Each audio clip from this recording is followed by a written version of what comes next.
매일 성경 묵상을 돕는 해설 가이드입니다. 안녕하세요. 묵상 코치입니다. 함께 읽고 나눈 말씀은 사무엘하 3장 27절에서 39절까지 말씀입니다.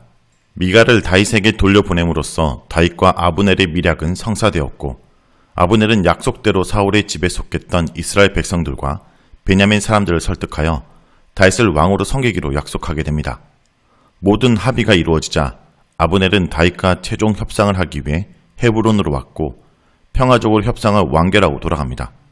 하지만 이 소식을 들은 요압은 다윗의 결정에 불만을 품고 아브넬을 다시 헤브론으로 불려들여 암살합니다. 27절에서 30절 읽겠습니다.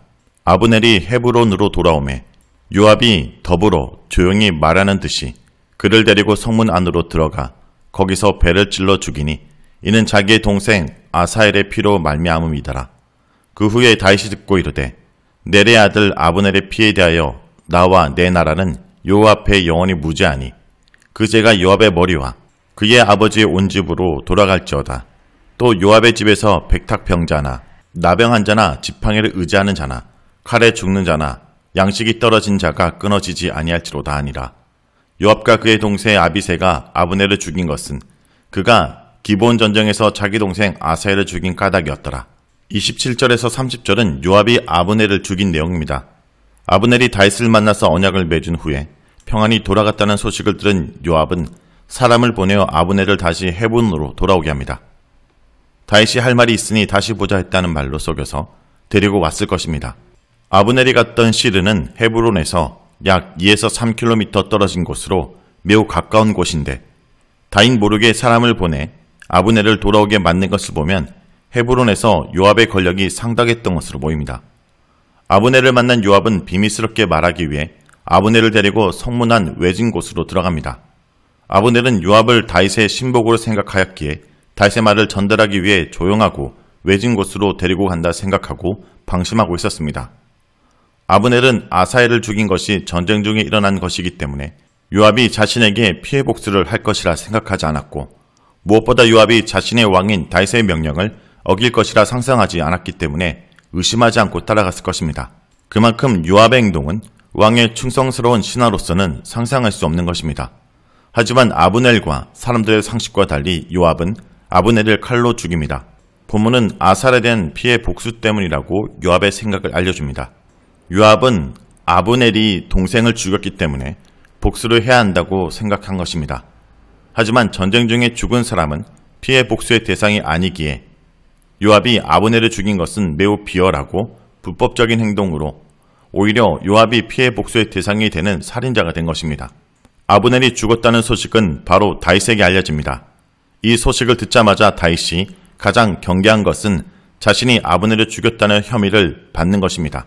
아브넬을 통해 이스라엘과 베냐민 사람들의 지지를 얻었는데 만일 다윗이 이제 쓸모없고 앞으로 다윗 왕가에 방해가 될 가능성이 높은 아브넬을 신복 요압을 시켜 죽였다는 소문이 퍼지면 이스라엘과의 통일도 어려워질 뿐 아니라 이스라엘과는 완전히 적이 되고 다윗은 파렴치한 부도덕한 살인자로 낙인 찍히게 됩니다. 이것은 다윗에게 매우 심각한 위기 상황입니다. 그렇기 때문에 다윗은 먼저 아브넬의 피해에 대해 자신과 자신의 집은 무죄하다라는 사실을 여호와의 이름으로 걸고 선언하며 모든 죄는 요압이 저지른 것으로 아브넬의 피를 흘린 죄값은 요압과 그의 집에 돌아갈 것이라 선언합니다. 즉 요압이 살인을 저지른 것을 선언하여 그의 죄에 합당한 저주를 그에게 돌립니다. 요압의 집에 돌린 다윗의 저주는 첫째, 집안 사람들이 배탁병으로 번역된 일종의 성병과 뭉둥병에 걸리는 것이고, 둘째, 지팡이를 의지하는 자가 되는 것인데 이는 생식력을 상실한다는 의미입니다. 셋째는 칼에 죽는 자 같이 전쟁터에서 죽을 것이고, 넷째, 극심한 가난과 기근을 겪게 될 것이라는 것입니다. 이렇게 매우 심한 저주를 하면서도 요압을 죽이지 않고 하나님의 손에 그의 처벌을 맡긴 이유가 39절에서 나옵니다. 요압의 세력이 너무 강하여 다윗이 이들을 제어할 수 없었기 때문입니다. 요압은 이스라엘과의 오랜 전쟁을 통해 다윗의 집에서 없어서는 안 될 중요한 군사 지도자로 성장하여 다윗마저 함부로 요압과 아비새를 건드릴 수 없는 상황이었습니다. 30절에서 다시 한번 요압이 아브넬을 죽인 것은 동생의 죽음에 대한 개인적 복수심 때문이라 말함으로써 요압이 아브넬을 죽인 것이 불법적인 살인 행위임을 강조합니다. 31절에서 34절 읽겠습니다. 다윗이 요압과 및 자기와 함께 있는 모든 백성에게 이르되 너희는 옷을 찢고 굵은 배를 띠고 아브넬 앞에서 애도하라 하니라. 다윗 왕이 상여를 따라가 아브넬을 헤브론에 장사하고 아브넬의 무덤에서 왕이 소리를 높여 울고 백성도 다 우니라. 왕이 아브넬을 위하여 애가를 지어 이르되 아브넬의 죽음이 어찌하여 미련한 자의 죽음 같은고 내 손이 결박되지 아니하였고 내 발이 착고에 채이지 아니하였거늘 불의한 자식의 앞에 엎드러진 같이 내가 엎드러졌도다 하며 온 백성이 다시 그를 슬퍼하여 우니라.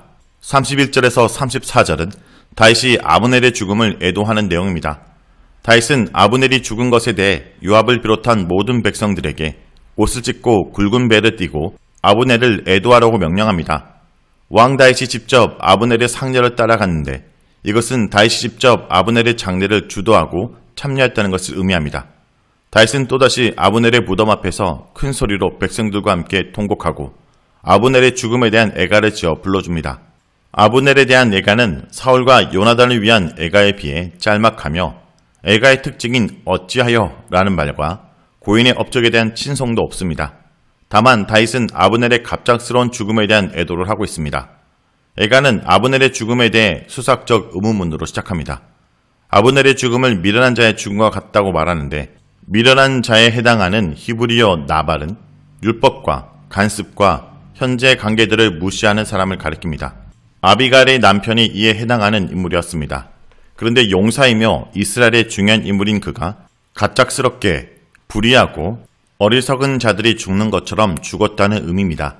그리고 내 손이 결박되지 아니하였고 내 발이 차고에 채이지 않았다라는 것은 처형을 당할 죄인이 아니라는 말입니다.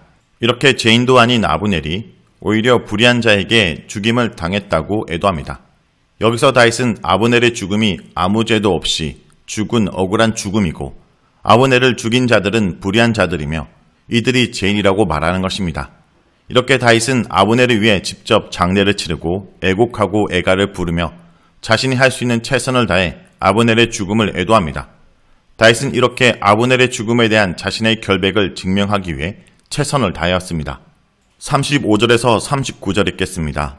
석양의 뭇백성이 나와 다윗에게 음식을 권하니 다윗이 맹세하여 이르되 만일 내가 해지기 전에 떡이나 다른 모든 것을 맛보면 하나님이 내게 벌 위에 벌을 내리심이 마땅하리라며 온 백성이 보고 기뻐하며 왕이 무슨 일을 하든지 무리가 다 기뻐하므로 이날에야 온 백성과 온 이스라엘이 내 아들 아브넬을 죽인 것이 왕이 한 것이 아닌 줄을 아니라. 왕이 그의 신복에게 이르되 오늘 이스라엘 지도자여 큰 인물이 죽은 것을 알지 못하느냐. 내가 기름 부음을 받은 왕이 되었으나 오늘 약하여서 수로의 아들인 이 사람을 제어하기가 너무 어려우니 여호와는 악행한 자에게 그 악한 대로 갚으실지로다 하니라. 35절에서 39절은 백성들이 다윗의 결백을 믿어주는 내용입니다. 35절의 시점은 아브넬의 장례식 날로 석양에로 번역된 단어는 아직 그날에 라는 의미입니다. 아브넬의 장례가 다 끝난 후에 사람들이 다윗에게 음식을 권하였습니다. 하지만 다윗은 하루 동안 아브넬의 죽음을 애도하는 마음으로 금식을 맹세합니다. 고대에는 애도 기간에 금식하는 풍습이 있었습니다. 그는 해지기 전까지 떡이나 어떤 것도 맛보지 않겠다고 하나님의 이름으로 맹세합니다. 해지기 전이라는 말은 당일을 의미하는데 이스라엘은 해가 진 밤부터 새로운 하루가 시작되기 때문입니다. 그리고 먹다라는 단어 대신에 맛보다라는 단어를 사용하여 어떤 것도 입에 대지 않겠다는 것을 강조합니다. 자신의 금식 의지를 분명하고 단호하게 보인 것입니다. 백성들은 이런 일련의 행동을 보고 비로소 다윗이 진심으로 애도한다 생각하게 되었고 다윗이 아브넬을 죽이지 않았다는 사실을 믿게 되었습니다. 드디어 다윗의 진심 어린 행동이 백성들의 마음을 움직인 것입니다. 이후에 다윗은 신복에게 요압에 대해 하소연합니다. 왜 아브넬에 대한 살인죄로 요압을 처벌하지 못했는지에 대해 변명합니다. 요압의 권력이 너무 세었기 때문에 자신이 통제할 수 없는 상황이었으며 그의 악행에 대해서는 여호와의 처벌에 맡길 수밖에 없다고 말합니다. 과연 이런 다윗의 병명을 어느 정도까지 받아들여야 할지는 의문입니다. 인간 왕국에서 왕이 아무리 공정하고 정의롭게 하고 싶어도 한계가 있고 온전한 공의는 세상의 진정한 왕이신 하나님만이 실행할 수 있는 것이 사실입니다. 하지만 그렇다고 인간의 연약함과 한계를 이야기하며 정치적 안정과 나라의 안정을 위해 하나님의 공의를 포기하는 것이 정당한 것인지도 고민해 볼 필요가 있습니다. 요압은 후에도 다윗의 명령을 어기고 불의한 일을 했으며 심지어 다윗도 요압을 자신이 저지른 죄를 덮는 데 이용하기까지 했습니다. 요압의 존재는 분명히 다윗 왕국을 군사적, 정치적으로 안정시키는 데 크게 기여했지만 신앙적이고 도덕적인 부분을 약화시키는 데도 일조하였습니다. 그러므로 우리는 다윗의 이 선택이 옳은 선택인지 하나님을 좀 더 의지하고 요압에게 적절한 처벌을 내리는 것이 더 좋은 선택이 아니었을지 고민해 볼 필요가 있습니다. 자, 여기까지가 사무엘하 3장 27절에서 39절까지 말씀입니다. 오늘 말씀을 통해 우리는 무엇을 묵상하고 적용해야 할까요?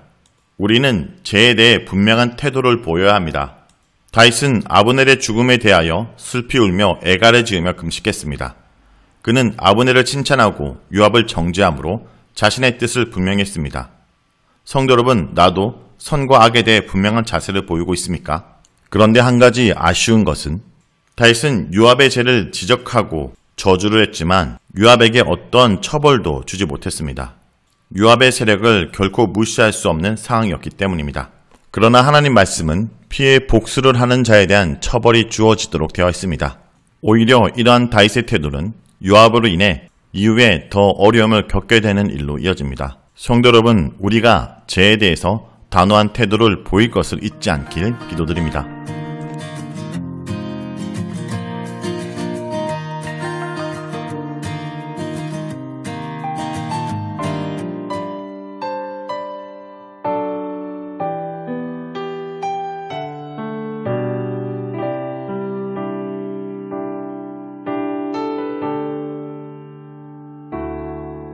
믿음과 삶을 살아내는 실력이 너무나 다른 내 모습을 볼 때 이 모습도 주가 사랑하실까?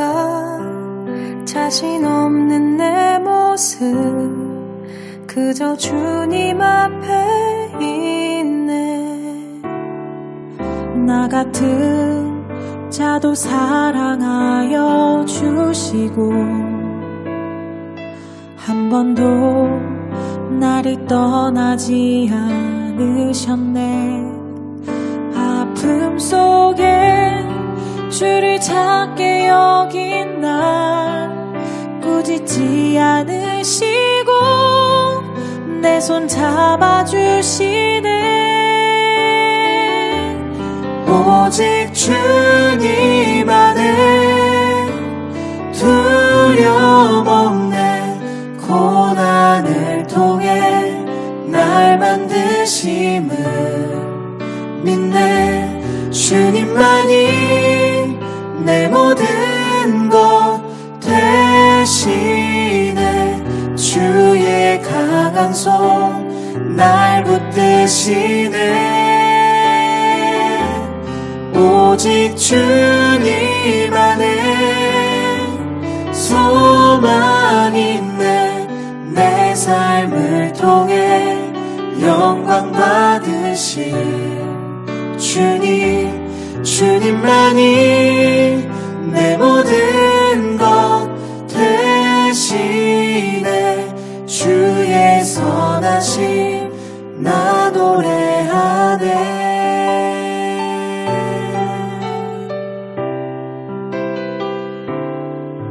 믿음과 삶을 살아내는 실력이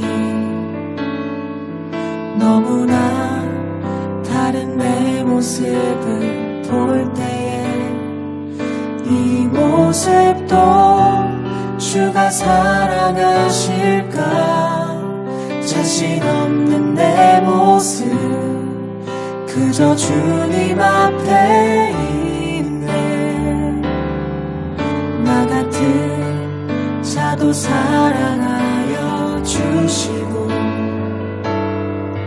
한 번도 나를 떠나지 않으시네. 받으셨네. 아픔 속에 주를 작게 여긴 나 꾸짖지 않으시고 내 손 잡아주시네. 오직 주님 안에 두려움 없네. 고난을 통해 날 만드심을 믿네. 주님만이 내 모든 것 되시네. 주의 강한 손 날 붙드시네.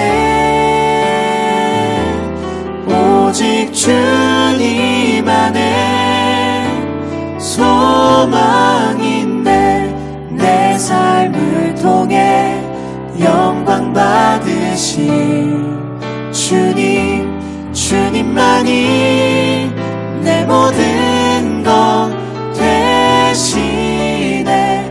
주의 선하심 나 노래하네.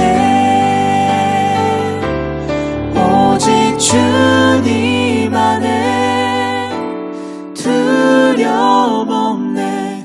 고난을 통해 날 만드심을 믿네.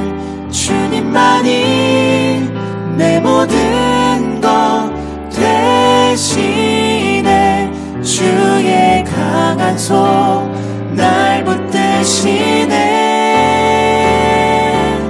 오직 주님 안에 소망있네. 내 삶을 통해 영광 받으신 주님만이 내 모든 것 되시네.